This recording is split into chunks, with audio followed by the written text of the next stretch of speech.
ஒரு பெண்ணுக்கு வந்து பார்த்தாங்க 36 வயசு ஆகுது, கல்யாணம் ஆகலை. படிக்கும்போது கரெக்டாக வந்துருச்சு, இன்னும் 1.5 வருஷத்தில் அதுக்கு கல்யாணம் ஆகிடும். திருமண காண்டம் பார்த்துச்சு. திருமண காண்டத்தில் சில குறிப்புகள்லாம் வந்து தெரிஞ்சுக்கிட்டு போயிட்டாங்க. 36 வயசு வரையில் அந்த பெண்ணுக்கு கல்யாணம் ஆகிறது காரணமாக விதிதாங்கிறது தான் முக்கியம், ஜாதகம். கிடந்த ஒரு 15 ஆண்டுகளாக நான் நிறைய திருமண காண்டம் படித்ததில் அடுத்ததாக வரக்கூடிய இன்னொரு 5 வருஷத்துக்கு பிறகு பெரும்பான்மையான பெண்கள் தன்னை விட வயதில் குறைந்த ஆணை தான் திருமணம் பண்ணிக்கிறாங்க. இந்த ஐடி பீப்புள் சொல்கிறாங்க. ஆமாம் ஆமாம். 5-6 பேர் வந்து என்கிட்ட பார்த்தாங்க, ஆண்கள் பெண்கள். ஒரு பையனுக்கு நான் படிக்கிறேன். படிக்கும்போது நண்பனின் காதலி மனைவி ஆவாள்.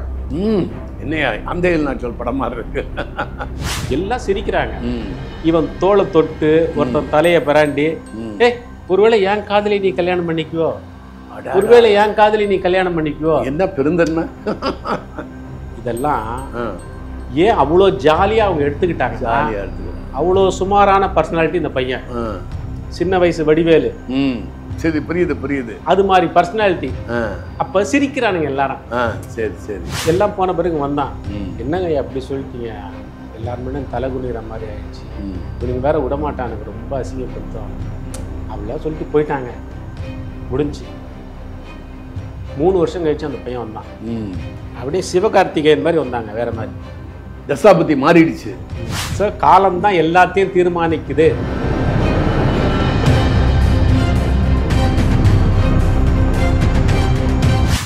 ஒரு பெண்ணுக்கு வந்து பார்த்தாங்க, ஊர் பக்கம். அது 36 வயசு ஆகுது, கல்யாணம் ஆகலை இன்னும். அப்போது படிக்கும்போது கரெக்டாக வந்துருச்சு, இன்னும் 1.5 வருஷத்தில் அதுக்கு கல்யாணம் ஆகிடும். திருமண காண்டம் பார்த்துச்சு. திருமண காண்டத்தில் சில குறிப்புகள்லாம் வந்தது, தெரிஞ்சுக்கிட்டு போயிட்டாங்க. 36 வயசு வரையில் அந்த பெண்ணுக்கு கல்யாணம் ஆகிறது காரணமாக விதிதாங்கிறது தான் முக்கியம், ஜாதகம். ஏன்னா அவ்வளோ அழகாக இருக்கும் அந்த பொண்ணு. Perfect height. அதாவது கல்யாணம் ஆகாதுக்கு ஒரே ரீசன் ஹைட்டு தான். அதாவது அந்த பொண்ணு ஹைட்டு 6 அடி கிட்ட இருக்கும். அம்மா. ஆமா, அமிதாப் பச்சன் தான் கூட்டு. ஹைட்டுக்கு தகுந்த மாப்பிள்ளை கிடைச்சா ப்ரொஃபஷன் சரியில்லை. சரி. அந்த பொண்ணோட சம்பாத்தியத்துக்கு ஈடு இல்லை, படிப்புக்கு ஈடு இல்லை. 6 அடியா 5, 10, 5, 10, 6 அடிங்கிறது நான் என் பார்வைக்கு சொல்ல, பார்வைக்கு இருக்கலாம், கிட்டத்தட்ட இருக்கும், அவ்வளவுதான். பட் நார்மல் இல்லை, அப்நார்மல் ஹைட். அப்நார்மல் ஹைட் நல்லா இருக்கு. நான் வந்து அது கிட்டே போக மாட்டேன் படிக்கிற முடிச்ச வரைக்கும். ஆண்ட்ரியா மாதிரி, நம்ம நடிகை ஆண்ட்ரியா மாதிரி. அப்ப இது ஒரே ரீசன் தான், ஹைட். எல்லா பிளஸ்ல ஒரு மைனஸ். படிப்பு, நல்ல சம்பளம் உள்ள மாப்பிள்ளை வருது அந்த பொண்ணுக்கு, சரின்னு சொல்றாங்க. ஆனா அந்த ஹைட் வரல. வந்தவனை பார்த்து மிரண்டுறாங்க. அதே மாதிரி சில ஆம்பளை பசங்களும் 6, 5, 6, 7 இருந்து பார்த்துருக்கீங்க. அவங்க இன்னைக்கு வரைக்கும் கல்யாணம் ஆகல. ஏன்னா அவங்க அம்மா உயரம், அவங்க அம்மா 6 அடி, அப்பா வந்து 6, 4, பிள்ளைங்க 2 பையங்க பிறந்தாங்க, 2 பேருமே 6, 5, 6, 6. அப்படி எப்படி கல்யாணம் நடக்கும்? 2வது ஆள் வேற தடி. தடின்னு ரொம்ப தன்னா பெரிய உருவம் பெருசு. அதனால வர்ற பொண்ணெல்லாம் பார்த்துட்டு வேணான்றாங்க. பிளஸ்ல ஒரு மைனஸ் பாருங்க. அதுதான் அந்த பொண்ணுக்கு. அப்போ திருமண காண்டம் படிச்சுட்டேன். போயிட்டாங்க. ஒரு 15 நாள் 20 நாள் கழிச்சு திரும்ப அந்த பொண்ணு தான் ஃபோன் பண்ணிச்சு, பேசிச்சு. இந்த மாதிரி நான் உங்கள்கிட்ட திருமண காண்டம்லாம் படிச்சுட்டு போனேன், நீங்கள் சில ஜாதக குறிப்பெலாம் கொடுத்தீங்க. எங்கள் ஊரில் எங்களுக்கு எப்பயும் எங்கள் குடும்ப ஜோசியர் பார்ப்பார், ஜாதகம் பொருத்தம். அவர்கிட்ட காட்டினப்ப இந்த திருமண காண்டத்தில் எனக்கு கொஞ்சம் இதாக இருக்குது, டவுட்டாக இருக்குது, இன்னொரு முறை அவரை கொஞ்சம் சரியாக படிக்க சொல்ல முடியுமா அப்படின்னு கேட்டிருக்கு. நாங்கள் சென்னை போனோம். அப்புறம் எதுவும் சொல்லியிருக்காங்க, எதுவும் கேட்டு பாருன்னு. அவர் சொன்ன ரீசன், நான் ஏன் அப்படி சொன்னார், என்ன காரணம்னு கேட்கும்போது சொன்னிச்சு, இல்லை நீங்கள் குறித்து கொடுத்துருக்கிற ஜாதக அமைப்பின்படி பார்த்தா என்னை விட மாப்பிள்ளை 5 வருஷம் சின்ன பையனாக இருக்கணும்னு இருக்குது. எது ஜோசியத்தில்? அந்த ஜாதகத்தை வச்சு சொல்லியிருக்காரு. ஜாதகம் இப்படி உனக்கு குறிப்பு கொடுத்துருக்காரு ஜாதகம், இந்த ஜாதக அமைப்பின்படி பார்த்தா அந்த பையன் உன்னை விட 5 வருஷம் சின்ன பையனா இருந்தா தான் முடியும், அதனால இது சாத்தியமே இல்லை. ஒருவேளை அவர்கிட்ட நீ திருப்பி கேளு, திருமண காண்டம் நான் கரெக்டாக வந்திருக்கா என்னன்னு கேளு, அதனால தான் உங்களுக்கு நான் ஃபோன் பண்ணேன்னு சொல்லிச்சு. ஃபோன் பண்ணிச்சு. சரி நான் பார்க்குறேன்னு சொல்லிட்டு விட்டுட்டேன். அதனால் அதுக்கப்புறம் அது இப்போ அந்த சப்ஜெக்ட் எடுக்கல, கவனிக்கல, போயிட்டேன். கொஞ்ச நாள் கழிச்சு திருமணம் ஆயிடுச்சுன்னு எனக்கு சொன்னாங்க அவங்க. அதாவது இதே காலகட்டத்தில் இந்த பொண்ணோட அத்தை பையன் ஒருத்தான், 31 வயசு அவனுக்கு, அவனுக்கு கல்யாணம் ஆயிடுச்சு. 3 மாசத்துல அந்த பொண்ணு அவனை விட்டு பிரிஞ்சு போயிடுச்சு. பிரிஞ்சு போனது மட்டும் இல்லை, பயங்கர கொடுமைக்கு அவனை ஆளாக்கிட்டு போயிருக்காங்க. அதாவது இனிமே எனக்கு கல்யாணமே வேணான்னு அந்த பையன் வீட்டில் சொல்லி அழுத அளவுக்கு போயிடுச்சு. யார் எனக்கு பெண்கள்னால அவனுக்கு பிடிக்காதான். கோர்ட்டுக்கு போய் ஜெயிலுக்கு போய் அப்படிலாம் போய் அவஸ்தைப்பட்டு அவன் இது வாங்கியிருக்கான், டைவர்ஸ். அதனால இனிமேல் கல்யாணம் வேணான்னு சொல்லிட்டு அவன் தனியாகவே இருக்கான். இந்த மாதிரி சந்தர்ப்பத்தில் தான் அடிக்கடி இந்த சொந்தக்காரங்க கல்யாணத்துக்கு இப்போ அவங்க வருவாங்க. அப்போ எல்லாரும் போயிருக்கும்போது இந்த பையனை வந்து அடிக்கடி இந்த பையனோட இந்த பொண்ணுக்கிட்ட மட்டும்தான் அவன் பேசுவானான். அதுக்கு என்ன ரீசன்னா, இவன் சின்ன பிள்ளையா குழந்தையா இருக்கும்போது அதுதான் இவன் தூக்கி வளர்த்து என்னையா இவனை தூக்கி வளர்த்து இவனுக்கு ஊட்டி விட்டு நல்லா படிக்க வைக்குமா. அது ஃபோனில் சொல்லும்போது +2 அவனுக்கு நான் மேத்ஸே நான் தான் சொல்லி கொடுத்தேன். அடிக்குமா, இப்படிலாம் நல்லா வளர்த்துதான். அப்போ கல்யாணத்தெல்லாம் பார்க்கும்போது கல்யாணத்தில் பார்த்துப்பாங்களே சொந்தக்காரங்க, அத்தை பையனா இவனே கட்டிக்காண்டின்னு யாரோ ஒரு அம்மா சொல்லிடுச்சான். சரி, இந்த ஊர்ல சொல்லுவாங்க தெரியும் வயசு வித்தியாசம் இல்லாம சொல்லுவாங்க. 40 வயசு கல்யாணம் ஆயின ஒரு லேடி வந்து சின்ன பையனை பார்த்து என்ன கட்டிக்கடா நீ அப்படின்னு சொல்லுவாங்க. அந்த மாதிரி ஏதோ ஒரு அம்மா சொல்லிடுச்சு.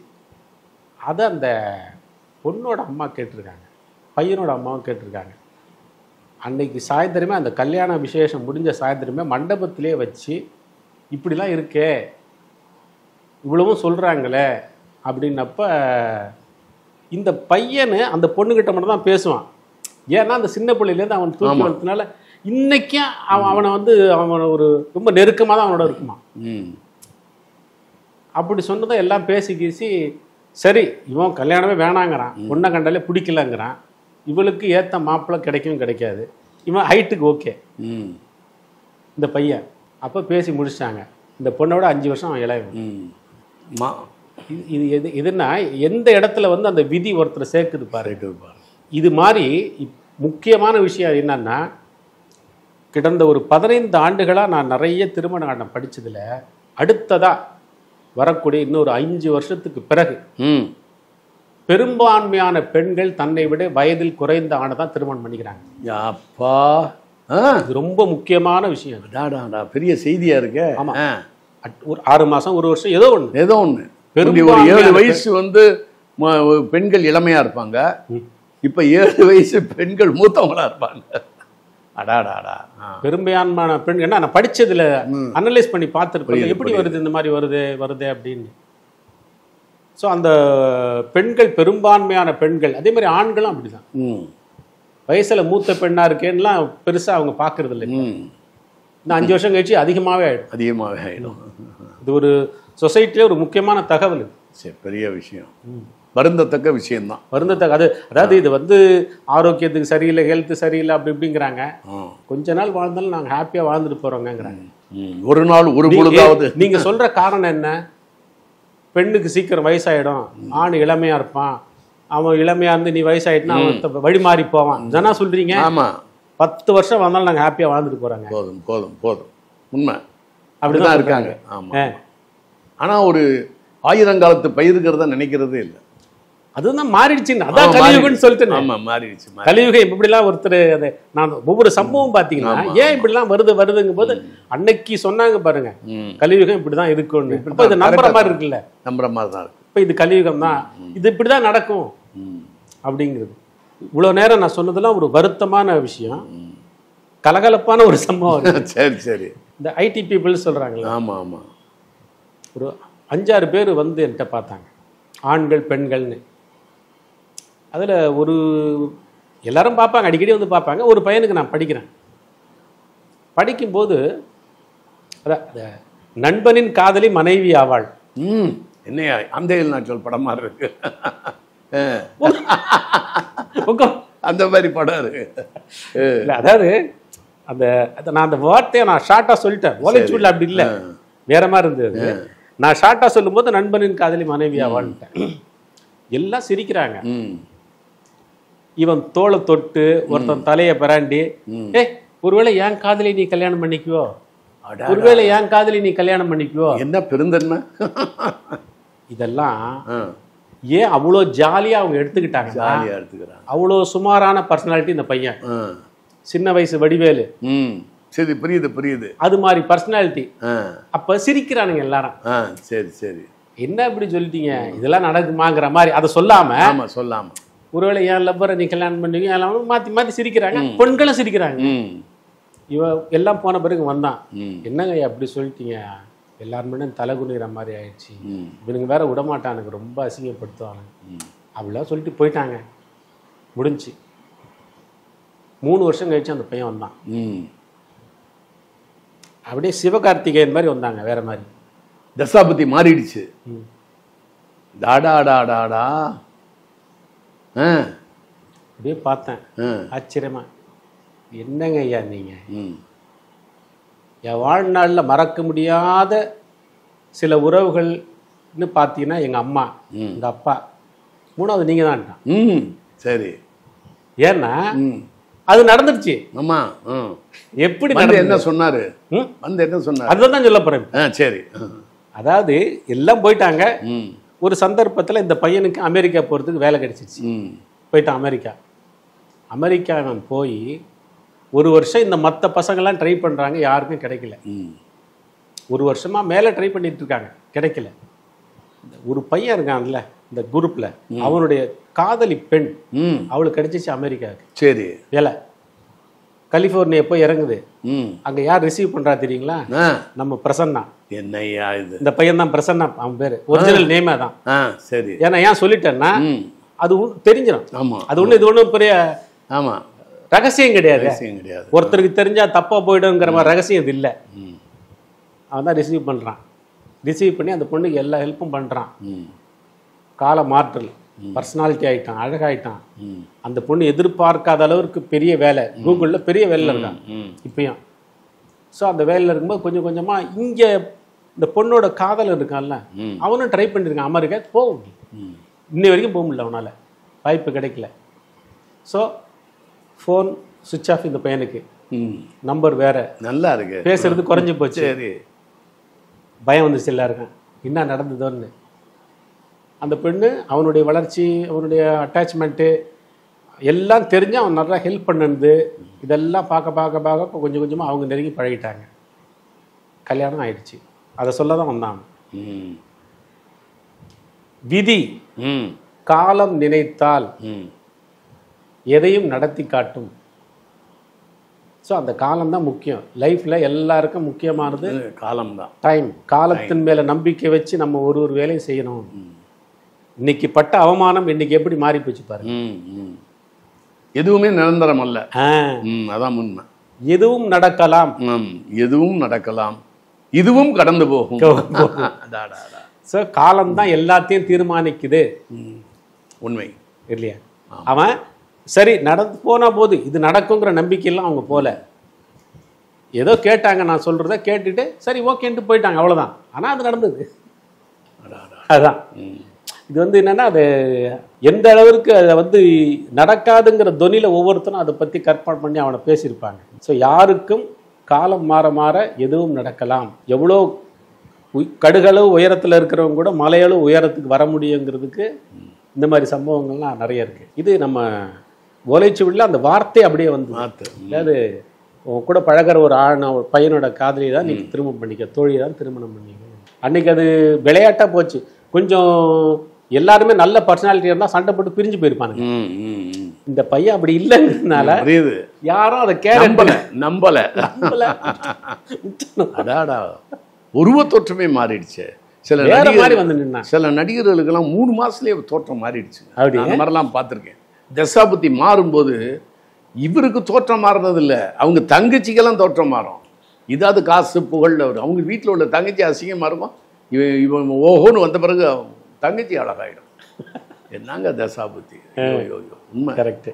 அப்புறம் இன்னொன்று, அந்த நல்ல ஜாதகக்காரங்களாம் அப்படி தான் கூடுவாங்க, கெட்ட ஜாதகங்கள்லாம் அப்படி தான் கூடுவாங்க. எல்லாத்தையும் பார்த்துட்டேன். இது கரெக்டுங்க, இது எல்லாத்தையும் பார்த்துட்டேன். இவங்க வீட்டில் ஒரு புருஷன் செத்துருந்தா இவங்க வீட்டில் மனைவி சாவாங்க, அவங்க வீட்டில் மகன் சாவான், இவங்க வீட்டில் மகன் சாவான். இந்த மாதிரி ஏதாவது ஒரு ரொம்ப க்ளோஸாக ஒரு வீட்டில் தொடர் சம்பவங்கள் அப்படியே தான் இருக்கும், பார்த்துருக்கேன். இன்னொன்னியா இன்னும் இருக்கு. ஒருத்தருக்கு படிக்கும்போது முன்ஜென்மத்தை பற்றி படித்தேன். முன்ஜென்மத்தை படிக்கும்போது நீ போன ஜென்மத்தில் குதிரை வீரனா இருப்ப ம் இருந்த ம் அப்போ என்னென்ன பண்ணாருங்கிற மாதிரி வந்தப்போ ஒரு நான் உங்களை பல முறை வந்து சந்திச்சிருக்கேன். ம் அப்போல்லாம் கூட நீங்கள் நல்லா சொல்கிறீங்க அப்படின்னு சொன்னதுனால நீங்கள் சொன்னதெல்லாம் நான் கேட்டு போனேன். ம் நீங்கள் சொன்னதெல்லாம் ஃபாலோ பண்ணேன். நான் இப்போ நீங்கள் சொன்ன விஷயம் ம் அத்தனையும் சரியாக இருக்குன்னு எனக்குள்ள உணர்வு வருது அப்படின்னு சொன்னார். அதனால தான் இது சொல்கிறேன். ம் அது ஒரு பிரபலமான குடும்பத்தை சேர்ந்தவர் தான் அந்த நபர். ஓஹோ அப்போ தான் சொன்னார், நான் என்னுடைய 21 வயசு கிட்ட இந்த படிப்பு முடித்தப்ப எம்ஆர்சி கிளப்பில் தான் நான் வேலைக்கு ஜாயின் பண்ணேன். இந்த ஆமாம் கிண்டியில் பார் மேனேஜராக இருந்தேன். அப்போ நான் அந்த ரெகுலராக அந்த ரேஸை போய் பார்ப்பேன். இந்த ரேஸை போய் பார்த்து இந்த குதிரையை பற்றி நல்லா அனலைஸ் பண்ணேன். நான் பொதுவாக ரேஸில் வந்து 100 மீட்டர் வேகத்தில் அந்த தூரத்தை கடந்த ஜெயிச்ச குதிரையே எல்லா இதுலேயும் ஒத்துருப்பானுங்க. போன மேட்ச்சில் இது ஜெயிச்சதுன்னு எல்லாம் பணம் கட்டுவான். அது 100 மீட்டர் தான் ஓடும் ஒழுங்கா, அதுக்கப்புறம் ஓடாது. ஸோ அப்போ வந்து அந்த குதிரையை வந்து நான் நல்லா அனலைஸ் பண்ணியிருக்கேன். இந்த 100 மீட்டர்ஸ் ஓடுற குதிரை, 500 மீட்டர்ஸ் ஓடுற குதிரை, இதெல்லாம் கலந்து சில பந்தயத்தில் விடும்போது போன மேட்ச்சில் ஜெயிச்ச குதிரை மேலே நிறைய பேர் பணம் கட்டுவாங்க. ஆனால் 100 மீட்டர் வரைக்கும் அது ஃப்ரண்ட்டில் போகும், அதுக்கப்புறம் அது ஸ்லோவாகிடும், குறைஞ்சிரும். ஸோ இதை நான் நல்லா அனலைஸ் பண்ணியிருக்கேன்.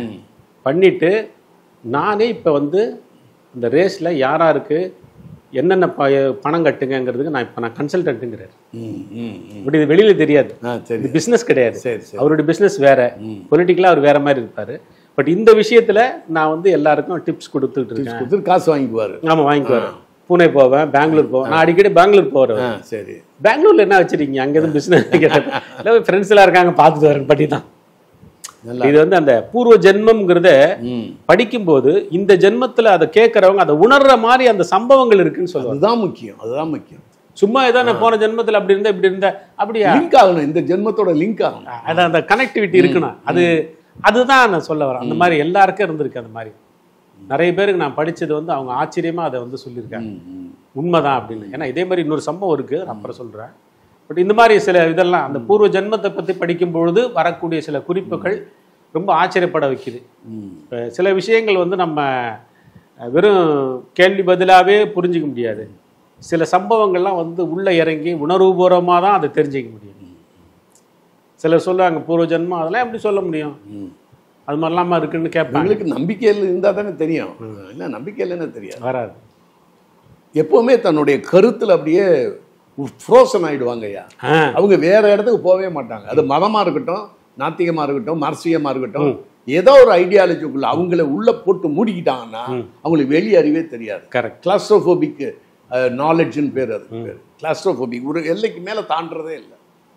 தேடல் இருந்துச்சுன்னா அவங்களுக்கு வரும். ஆமாம், எல்லாமே வரும்.